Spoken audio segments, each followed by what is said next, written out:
अगर हमारे सामने इस तरह के सेंटेंस आ जाएं, इस तरह के फ़िक्रे आ जाएं, जैसे उसको जल्दी उठना पड़ता है, उसको ख़त लिखना पड़ता है, या उसको बात माननी पड़ती है, उसको गाड़ी चलानी पड़ती है।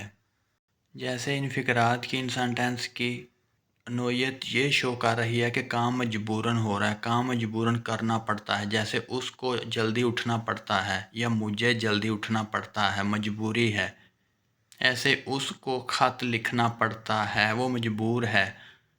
जब इस तरह के सेंटेंस हो तो ऐसे सेंटेंस में हम क्या यूज़ करेंगे, इनका स्ट्रक्चर क्या होगा। इनके साथ हम हैज़ या हैव टू का यूज़ करेंगे। सबसे पहले सब्जेक्ट लगाएंगे, सब्जेक्ट के बाद हैज़ या हैव टू प्लस वर्ब की फ़र्स्ट फॉर्म। हैज़ आपको पता है ये सिंगुलर के साथ आएगा और हैव टू प्लूरल के साथ। अब हम इन सेंटेंसेस को एग्जांपल के थ्रू समझते हैं। जैसे हमको तुमसे मिलना पड़ता है, हमको तुमसे मिलना पड़ता है।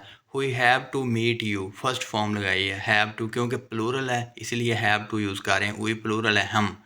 We have to meet you, हमको तुमसे मिलना पड़ता है। उसे वक्त पर पहुंचना पड़ता है। He has to reach on time, he has to reach on time. उसको खत लिखना पड़ता है, उसको खत लिखना पड़ता है। He has to write a letter, he has to write a letter. ये हमारे सामने एक और एग्जांपल है। इसको जल्दी उठना पड़ता है, उसको जल्दी उठना पड़ता है।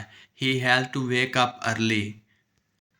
अगर इस सेंटेंस में हम ये कहें उसको सुबह जल्दी उठना पड़ता है, he has to wake up early in the morning, he has to wake up early in the morning. उसको काम करना पड़ता है, he has to work, he has to work. अगर हो मुझे काम करना पड़ता है, आई हैव टू वर्क। एक और एग्जांपल के ज़रिए समझते हैं। इसको बात माननी पड़ती है, उसको बात माननी पड़ती है। ही हैज़ टू ओबाय, ओबाय का मीनिंग होता है हुक्म मानना। He has to obey. अगर सेंटेंस हो उन्हें बात माननी पड़ती है, फिर हम लगाएंगे they have to obey, they have to obey, उन्हें बात माननी पड़ती है। अब एंड पे एक सेंटेंस वो आपने बनाना है।